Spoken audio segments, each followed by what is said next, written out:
Hello, everybody. Good morning, and welcome to you to the Dice Tower News. My name is Z. Good morning to you. I'm Chris Yee.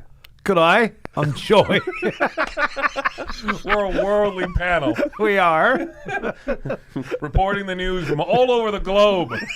It's international news today. Simulcast from what appears to be a singular desk. But in fact, we're not in the same room. I didn't see a thing. Did you flinch when I I did? did. Come on, man. Went back to my training. Come on. Anyway, everybody. You make a dove appear. Ah! My training. Oh no, handkerchief. Handkerchief. Just about to split it. He's a magician. Oh. It's very sad. We try not to talk about it. All right, so we're going to jump into the news for April 24th, 2025. Recent news. And there are some doozies in here, so here we go, everybody. We're going to start off with some big news in the industry. This is news of Stonemaier Games, who is joining a lawsuit against the president regarding the tariffs recently imposed on goods imported from China specifically. Stonemaier Games makes quite a few games, very popular games that you're probably aware of, and their upcoming tariffs would have jumped up to $1.5 million. They produce a lot of quantities of games, and so they are joining an ongoing lawsuit to on the executive branch, right? So they talk a little bit also about some of the other things they are doing in these unsure times, and this is the list here. They're going to be selling to other countries. Around 35% of their annual sales are to distributors, retailers, and consumers outside the U.S. That is not changing. They are continuing to do that. They're going to be storing the U.S. quantities that would normally come here. They're going to be storing those in China for the time being. They are sending out of stock U.S. quantities to the U.S. Specifically mentioned was FinSpan. So FinSpan is out of stock. They reprinted, but they don't want that gap in availability, Right, because they specifically call it affects distributors, it affects retailers, it affects a whole chain of economics there. Right. So they're eating the cost on certain product lines. That one's coming. And then the other one was that they're sending direct sale Vantage to the U.S. So Vantage is the newest game, upcoming game from Stonemaier Games. And that one, they are sending over the direct sale ones, and then I think on their website, dealing with the consumer to see if the consumer is willing to pay, I think, the tariff, I believe. And again, you can go to their website to both find out more about Vantage, their upcoming game, and about this piece of news here, and read the entire article yourself so you understand all the ins and outs of what's going on there. All right, next up, we've got news about Final Frontier Games. This is a publisher from Macedonia who has posted an update on their, as of yet, unfulfilled crowdfunding campaigns. They've got 3. They had Coloma New Prospects, The Sixth Realm, and Merchant's Cove Master Craft. A couple of those on Kickstarter, one on GameFound. And they stated, quote, that they are forced to close down operations and thus unable to fulfill the campaigns at this stage, end quote. And this is the idea being, of course, the money flow, having the ability to have the money to complete these. Though Final Frontier also was struggling during COVID. Yeah. And I think this might be a compounded issue. It seems to be a compounded issue, both sort of a carryover from COVID and the new financial situation seems to, it seems like both of those things are adding to the fact that Final Frontier is shuttering their doors. Yeah. Yeah. All right. Next up, we've got some news from CMON. So CMON has put out an update that speaks to them changing what they are doing moving forward. For the foreseeable future, they're going to be focusing on their current and ongoing Kickstarters and GameFounds, basically completing and delivering those things, and pressing pause on any future development or any future crowdfunding campaigns. according to them, until conditions have stabilized. So the idea being here that they have quite a few outstanding projects, and they're going to put their focus on that. That did mean that they had to, unfortunately, let some people go. I'm not sure I saw any numbers regarding that, but anyone who would work with development, they've, again, unfortunately let go, and are focusing on getting those games out. Do you see this as like a positive thing for people that are wondering about their CMON projects? It's kind of like them saying, hey, we're going to focus on getting those out to you. Sure, So right. hopefully, hopefully. Yeah, so everything that is currently in the pipeline, that's where they're putting, all their attention and get those that makes games sense. delivered, because they've already collected funds for that, of course. Yeah. All right, next up, we've got news from Greater Than Games. Unfortunate news here that the U.S. publisher Greater Than Games has suspended all new projects and has let go of most of its staff. The umbrella corporation here over Greater Than Games is Flat River. Flat River Group, I believe, is the full title. And so they've made that decision to let just about everybody at Greater Than Games go. Greater Than Games, best known probably for publishing Spirit Island and a few other popular games. Sentinels is huge. Sentinels is that Sentinels property is huge, as well as they put out quite a few products in that line. And so the idea here being from Greater Than Games co-founder Christopher Bedell, he wrote, quote, "Due to an uncertain tariff situation, Greater Than Games has made the difficult decision to eliminate many positions within the Greater Than Games publishing team. At the time, we are going to suspend production of our podcast schedule as well. We'll provide updates as appropriate. Everyone was fired other than Paul, Adam, and myself. Paul being Paul Bender, and Adam Rebotaro, who are the other co-founders of the company." Next up, we got some Yellow news. Yellow has, who is a French company, but they have a U.S. branch. They've said that they are pausing all U.S. releases, and due, of course, to the tariff situation as well. That's basically all we've got as far as that goes. We're not sure how many games that entails or which ones or when, but it affects, again, only the U.S. Branch of Yellow. The French distribution and other places in the world is not, as far as we can tell, affected by that.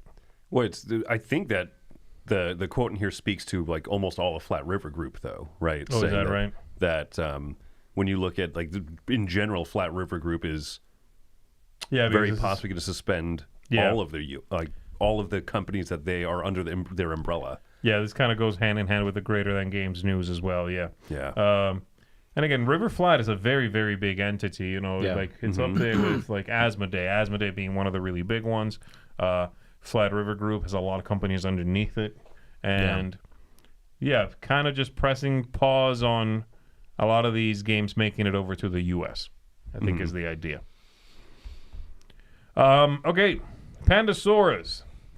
They've put out an update talking about how the company is going to respond to tariffs, and they're doing something a little bit different, okay? So here are the point that they made, what they stated. So they're going to be moving most production to Europe. Over 40% of their sales by volume were already produced in Europe, and that's not going to change. Price raises are going to be in the 20 to 30% range. Some lines of games are going to be paused because they cannot be produced outside of China at the time, so they are, again, hitting pause on that. Then Nathan McNair here, the co-owner whose list I'm reading, said, I am not planning on keeping product in China. I believe I can recover from the tariff and then some by importing. The games will lose overall money, but the production cost has already been spent. So it's about maximizing cash flow. So that's what we'll do. And then they're also talking about opening up a French and German language imprint. They're still negotiating with their distribution partners, but they'll no longer be an exclusive English language publisher. Also, no crowdfunding campaigns until things change or stabilize, and they can maybe source outside of China. It's interesting to see, this is thankfully the first piece that's not like a company basically getting shuttered. Yeah. Right. This is kind of just a pivot plan for right now, and it's interesting to see how some companies are holding product in China, which is just an ongoing expense, and not a no cash flow in. Yeah. So I mean, some companies have that flexibility to say, let's divest to other countries, other markets, and stuff. But yeah, I think Stonemaier we mentioned was doing kind of something similar too. It's like, oh, these things can wait, these things we need now, so we'll eat that cost. Yeah.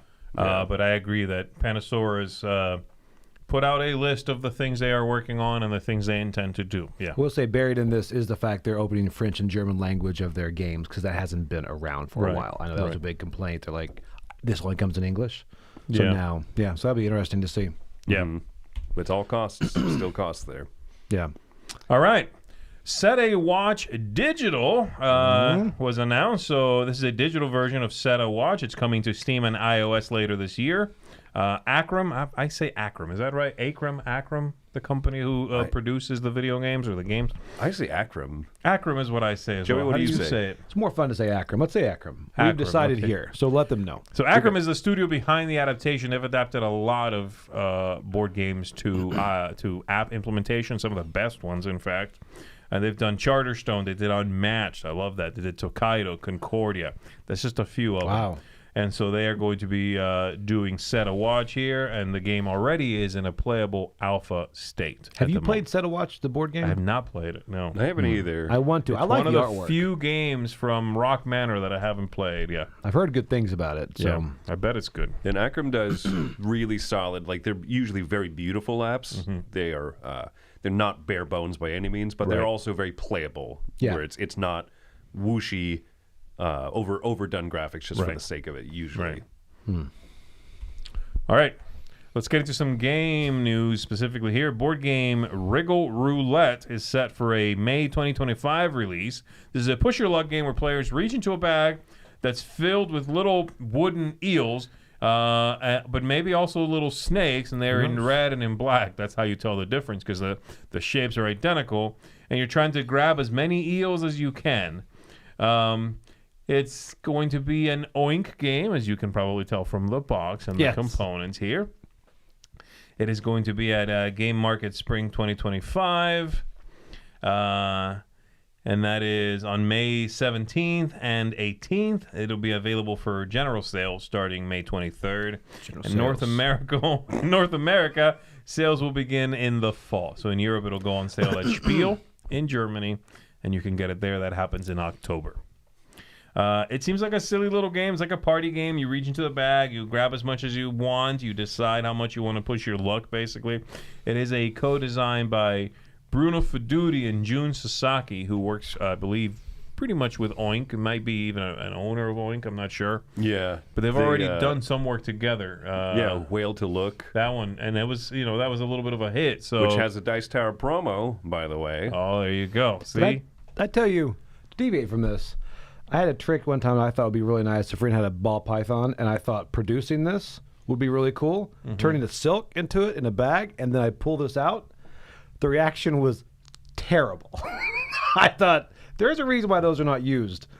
I mean, so that's why I thought, reach into a bag, pulling out a snake. Been there, done that. It's good. Yep, I know. Be prepared for flashbacks. Oink games. Terrible idea. That's what Joey's saying. Consult with magicians next time. Don't do it. Not good. This sounds cute. It sounds pretty cute. It sounds like Oink. a dead simple game. Yep. Again, Bruno Feduti is all about very minimalistic games lately, and definitely very much pushing your luck and bluffing. That's kind of his bread and butter, literally. First one's bread, the second one's butter. And this one's a lot of butter. Does that make sense? I think it makes sense. Let's move on. Let's do it. Second game coming from Oink. This looks cute. Is Petit Cat, a 2 to 6 player game about intuiting the best order for chapeau wearing or bearing, critters. So, Does it say intuiting? that's what it says. To intuit. Huh. To sort of deduce, but I did it's not like know that was a induce, word. I guess. That's the verb of intuition. Induce, vomit. Are you into it? I am. Let's get into it. All right, in this game, this is a very fascinating sounding game to me, actually. Every round, players are going to look at a lineup of 5 random cards, as you can see right there. And the cards are going to show one of 3 animals wearing one of 3 hats with a number between 1 and 5 at the top, okay? So it's all random. All those things are random. And then the players... Wake up. Don't worry, it gets exciting. The players looking at this line try to decide what would be the next card in the pattern. Yes. It's kind of like an IQ test in a box, honestly, a little bit. Really? I did not get... So you think someone's going to be right? You know, a big chunk of those IQ tests is like pattern recognition, right? Yeah, that's Have you ever done one? I didn't Sort think of. So. So I really like the way this sounds, and then everybody kind of votes on, they pick one and put it out, and if you match with anybody, I think, then you get a point. You both earn points. That's it. You can play either competitively or cooperatively. I don't know exactly how that's going to work out, but I'm guessing just pool your points together or something. I really like the way this looks. I think it's interesting. It's such a weird-looking game, very minimalistic. I mean, it might play like a one-trick pony all the way through. Right. I kind of want to see what that trick is like. I want to see if there's that magic that occurs when you're like, another round. Because it could be that, or everyone could say, I've seen it. But yeah, if it's good, the conversations on this are what's going to make it fun. It's like why this pattern makes sense to me. It's like a pattern recognition extension of Green Team Wins kind of a thing. Yes. Yeah. All right. Next up, this is a new game from Itten. Itten is the publisher that's done all those funky little like Viking seesaw game and I don't know them all. The bowling, what's the bowling one you like? Wonder Bowling. Yeah, Wonder Bowling. Okay. Judge Domino. I mean, come on. These are all superhero names. Judge Domino. You're going down. Well, they're coming out with a new 2-player game called Hits and Outs and streamlines the game of baseball down to a battle between the pitcher and the batter. As the game suggests, there's no balls or strikes in this game, only hits and outs. And each inning, players take turns at the plate and on the mound. When batting, you get hits by correctly guessing the base where the pitcher has hit in the baseball token. It's baseball in a box.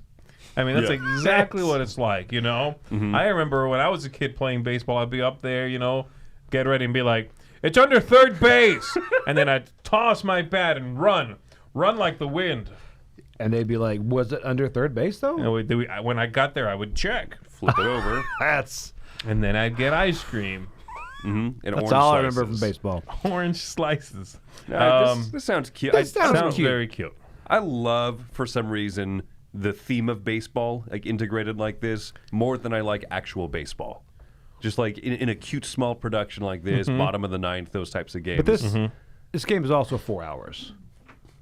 They want to if you play a season, it is. Yeah, right. You can yes. You can draft. Yeah. So. Yeah, full season. Man. Oh, it looks cute. It looks cute, quick. It looks very minimalistic and cute and kind of just quirky. Yeah. So we'll see. All right. Next up. Speaking of cute and quirky, Four Corner Detective is a game in which you are going to be attempting to guess a 4-digit number using only your sense of touch. Each player is given a card which they hold under the table, touching the curved corners with their fingertips, then writing down their predictions for which corner bears which curve. The better your guess, the more you score. Can you use your fingertips to solve the mystery? The card game in the picture there shows you numbers 3, 4, 5, and 8, and they correspond to the 4, sort of how rounded the corner is, which you can kind of tell in that picture, but not very well. I'm assuming the way this works is if you see the 8 there in the top left, it's very rounded off, and I'm guessing that's what you're doing. You're kind of feeling the edge of the card. Oh, okay. And if it's very rounded, then it's like a high number. If it's kind of a sharp turn, you're like, okay, that's a low number. I know. It's wild. Yeah. I mean, we joked about the previous one sounding like a one-trick pony. Yeah. This is crazy. Is there a way to combine these two things? Oh, I'm sure. Yes. You know? Touch these 5 cards in a row. Predict the next card to touch. Ooh. Future touch. Nope. I'm calling it that. I would have to be really impressed with that game. Yeah. I think. Yeah, every gimmick in a box. All right. Another one from Itten here is Gravity 3. This is going to be another late 20 I guess it's a late 2024 release, it says here. Was it something that already came out? I don't understand. This will be available now or soon. Gravity 3 here. The idea being that there's the main thing in the game are 3 sets of weighted tokens, with each set having a different color, and the tokens being numbered 1 through 5, with 5 being the heaviest piece. It is a memory game. You're going to be turning all the numbers face down. Then on a turn, you're going to pick up 3 tokens one by one, not being able to repeat the color, so you have to take one of each. And then you choose one of the tokens to keep. After 3 rounds, everybody reveals the tokens, and whoever can make the strongest 3-digit number wins, with a 3 of a kind beating a straight, which beats any other 3-digit number. So you want to get the 222. That's fantastic. It's so but you're good. picking one from each of the 3 sets, and now you have to gauge where in the weight scale is this.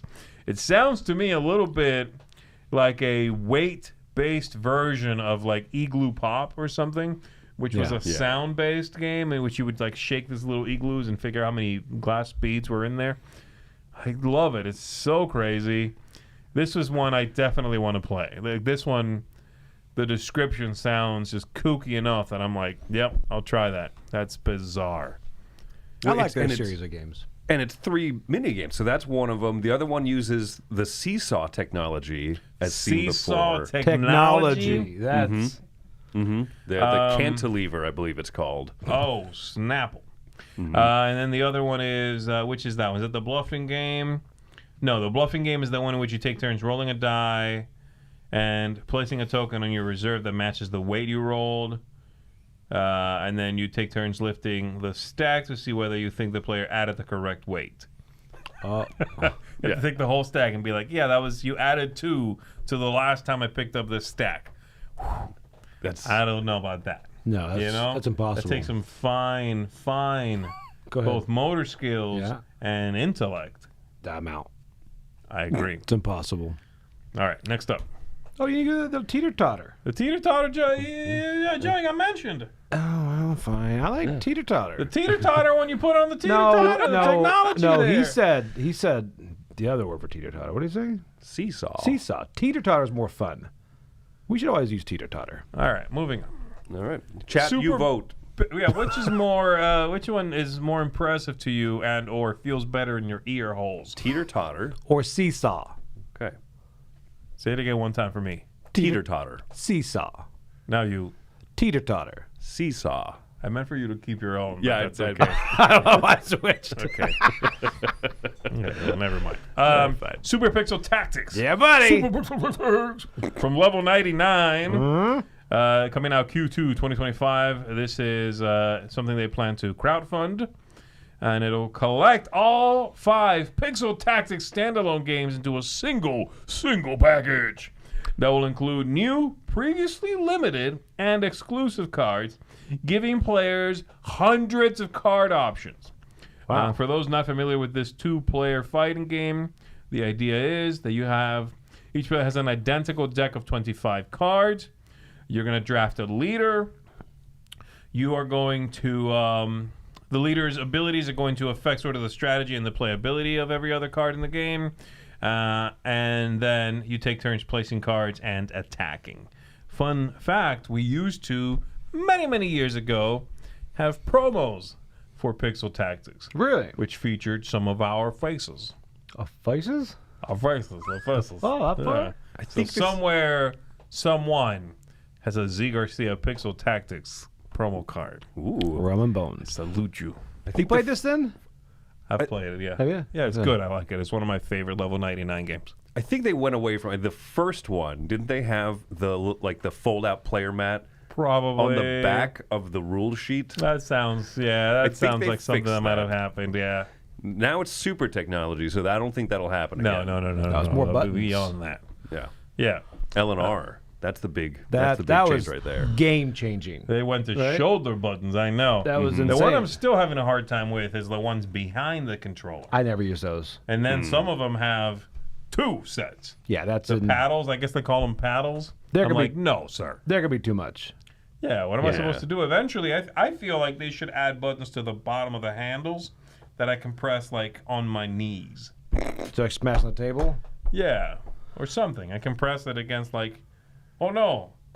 Ah. Well, the PlayStation has the big, like, nose smasher button. It does. Yeah. What was the bigger pivot? The shoulder buttons or the two hats that you can actually control? What do you call them? Two hats. Two hats? I've never heard. What do you call them? You ever heard them called hats? Yeah, joysticks. Whatever. These little... Yeah, the hats. For first-person shooters, I think that is really the only reason I really love those.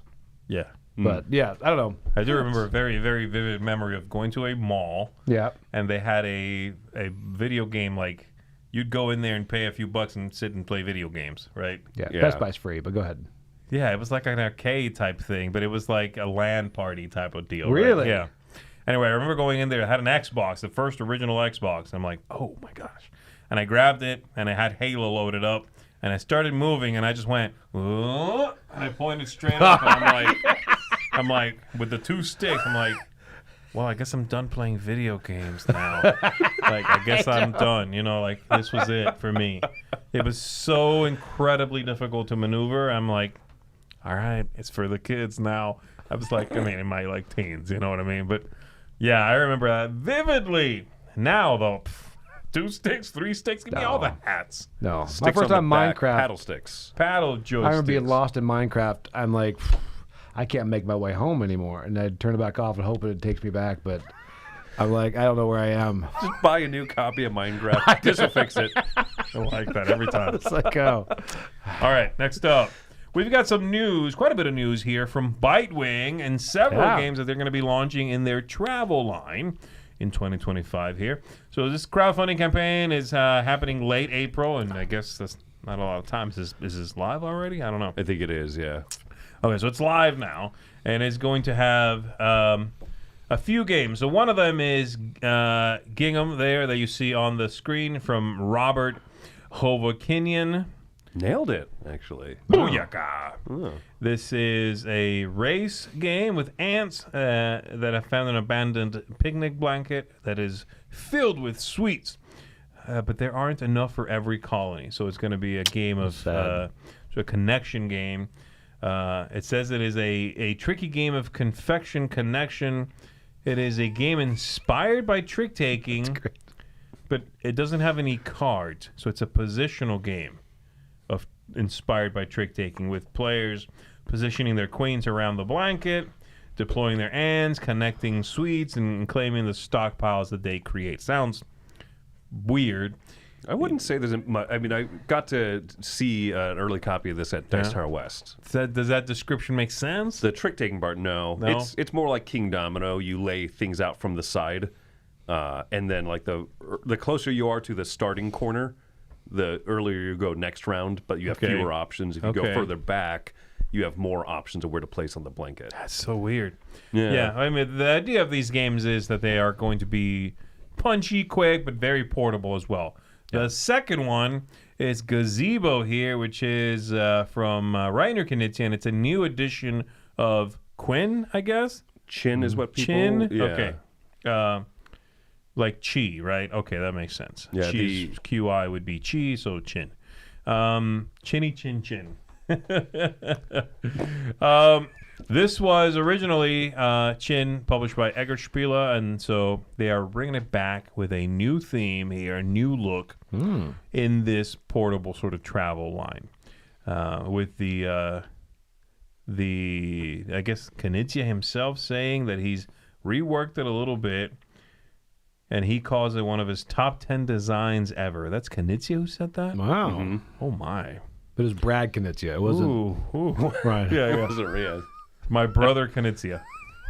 He has a show in Vegas. The idea here is you fill the botanical gardens with fragrant flowers, lush foliage, and soothing waters as you erect your gazebos among the tranquil features and atop prized patios. Whew. That's a hard description to read. I liked it. It is. But Is it it gave all- my mouth a workout.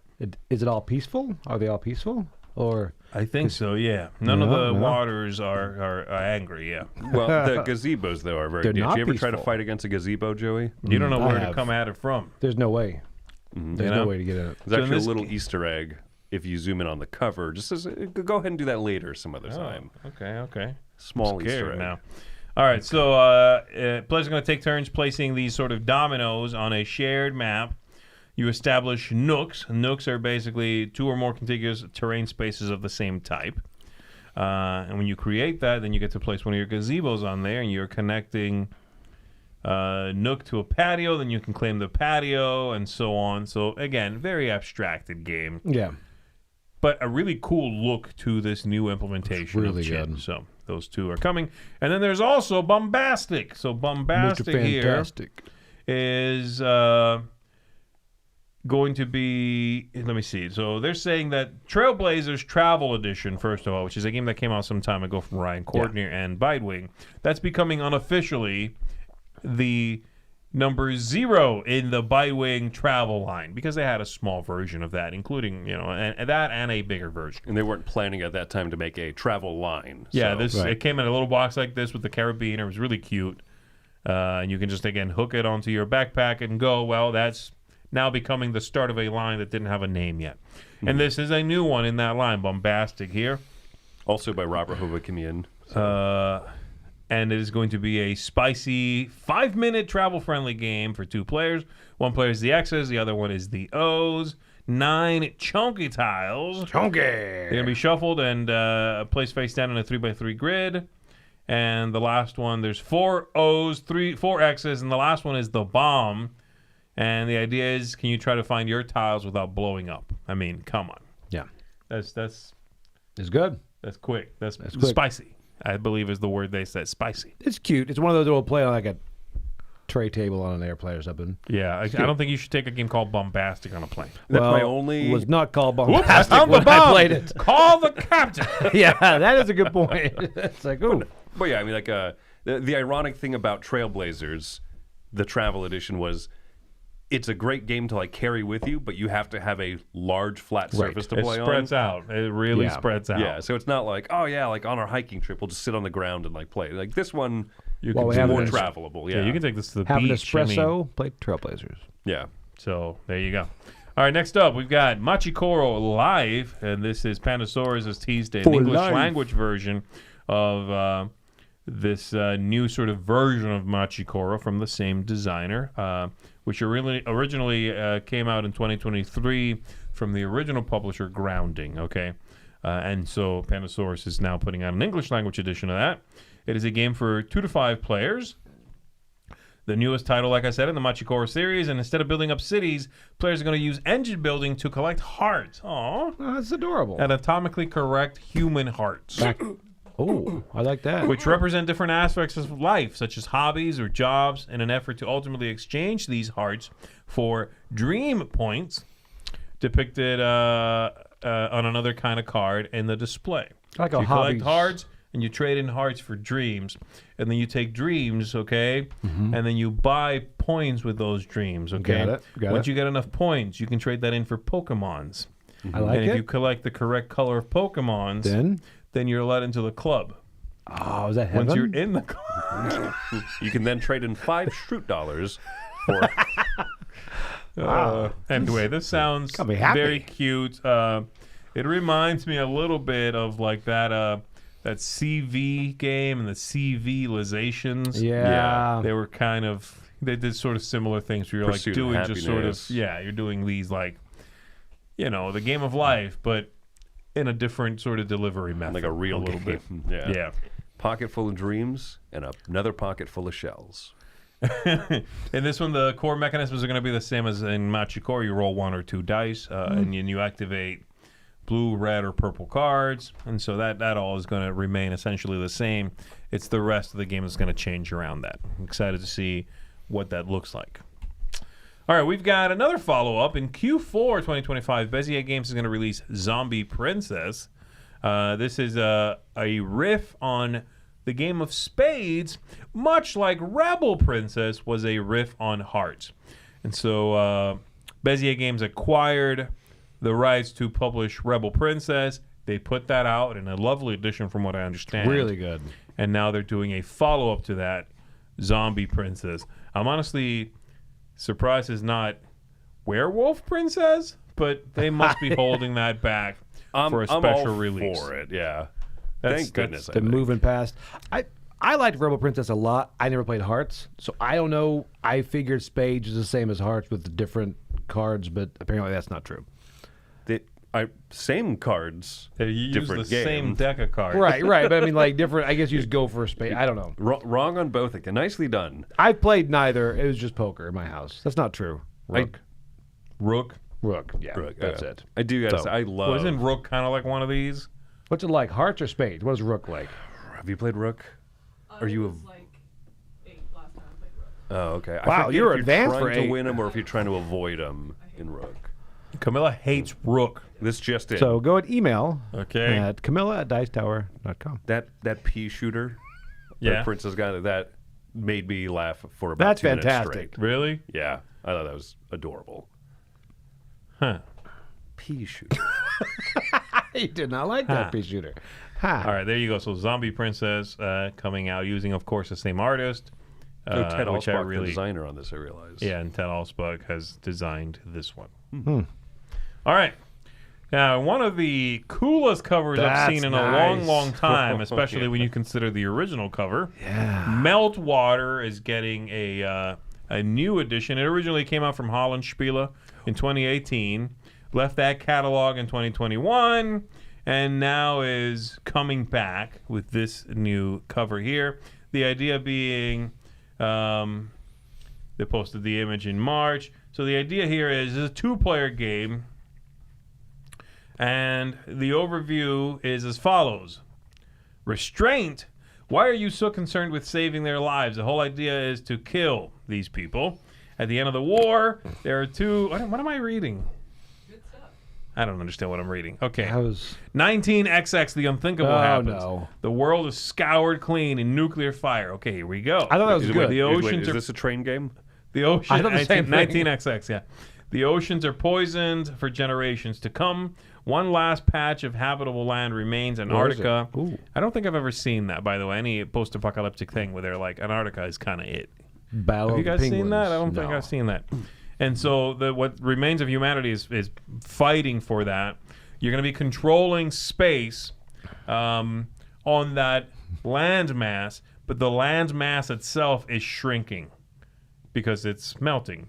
And I really like that. So the game is sort of an abstracted war game-ish 2-player game where you are setting up your troops and fighting, but the map is shrinking underneath you. And it's all the superpowers on that. Yeah. Yeah, they just. So I saw a picture of what the board That's looks like on crazy. the original Meltwater, the one on the side there, and it looks very abstract, But Yeah. I do like the idea of sort of this, hexagonal, board, or I guess I should say a board made of hexes, shrinking slowly.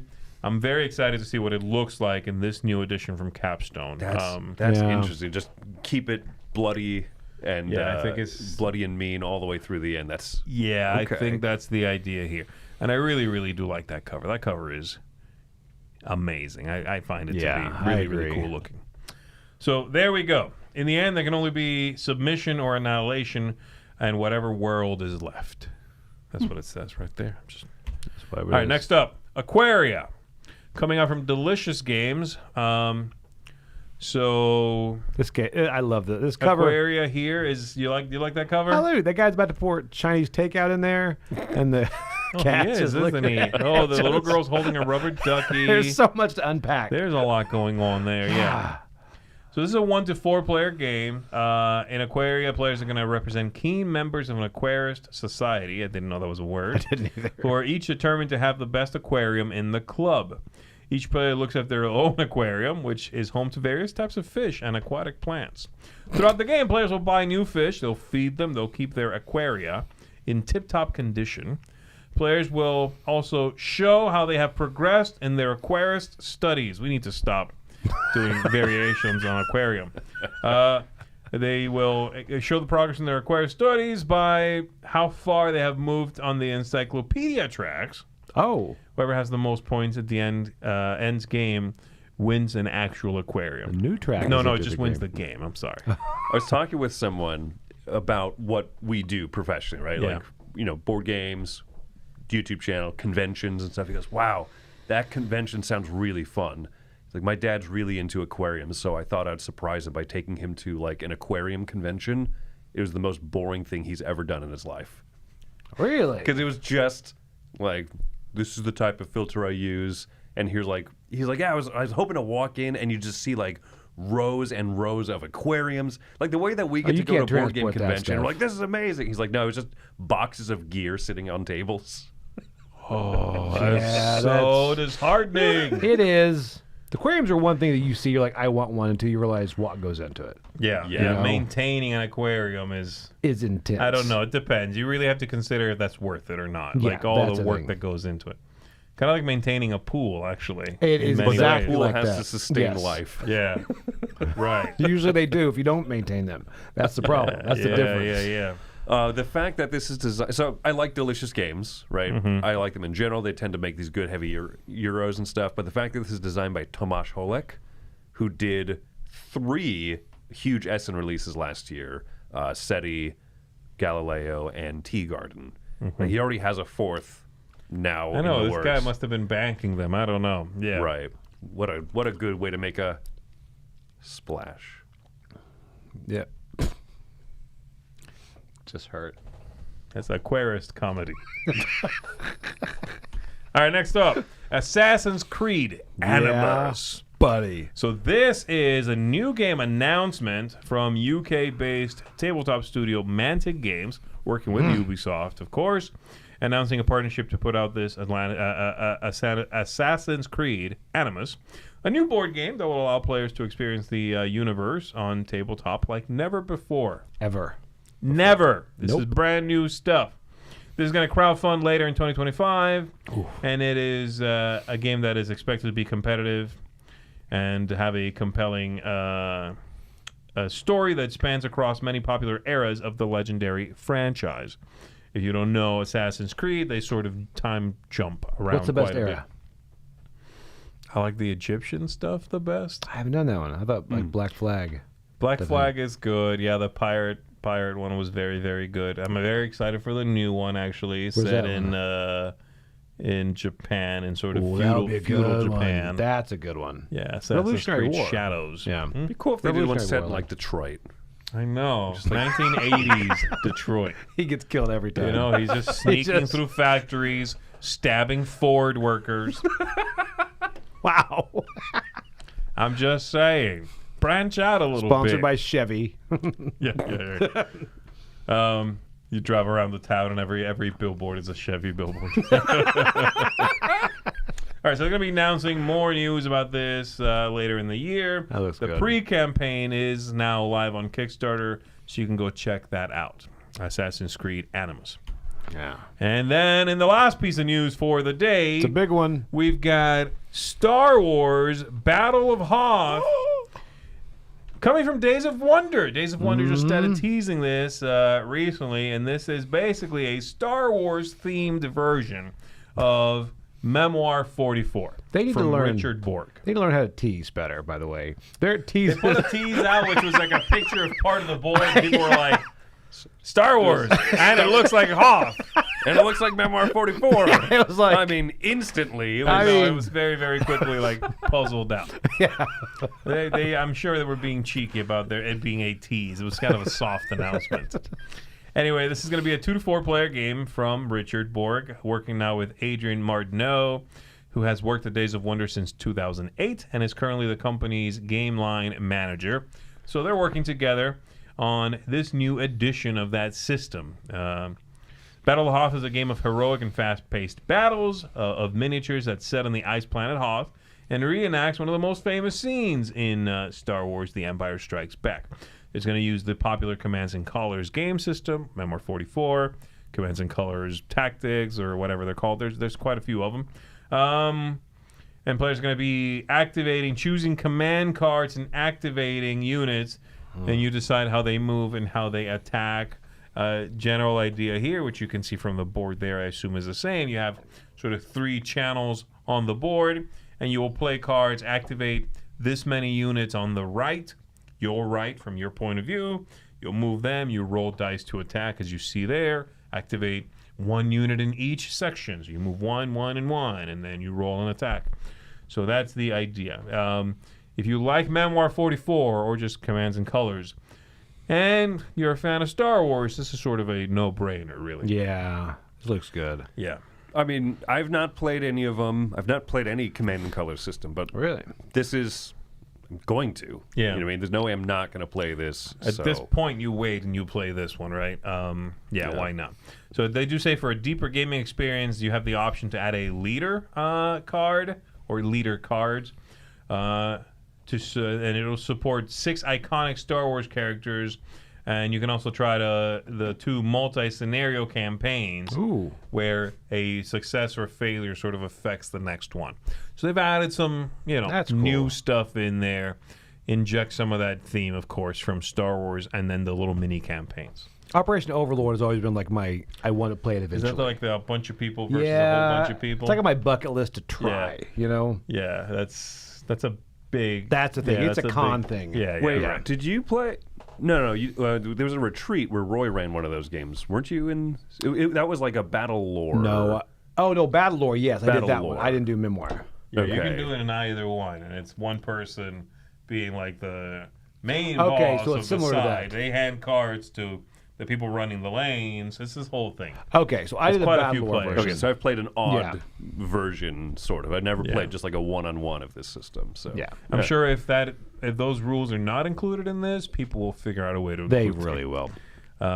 All right, everybody. Stalingrad next to Hoth, in between, Yeah, whatever else Yeah, they they are got. backwards. Yeah, this yeah, is yeah. backwards compatible. No, it's not. What are you talking about? Talking about. Anyway, everybody, that's going to do it for today. And that's going to do it for everything live going on from Dice Tower's new studios. But we do have more videos going up We do. throughout the week. Yep. Got reviews and top 10s, I think, and lots of stuff that's already scheduled. Yep. So make sure you stick around for the weekend and check lots of those things out. But for now, we're going to skedaddle. Thank you very much for tuning in, everybody. My name is Z Garcia. I'm Chris Yee. And I'm Joey Evans. We'll catch you next time. Take care.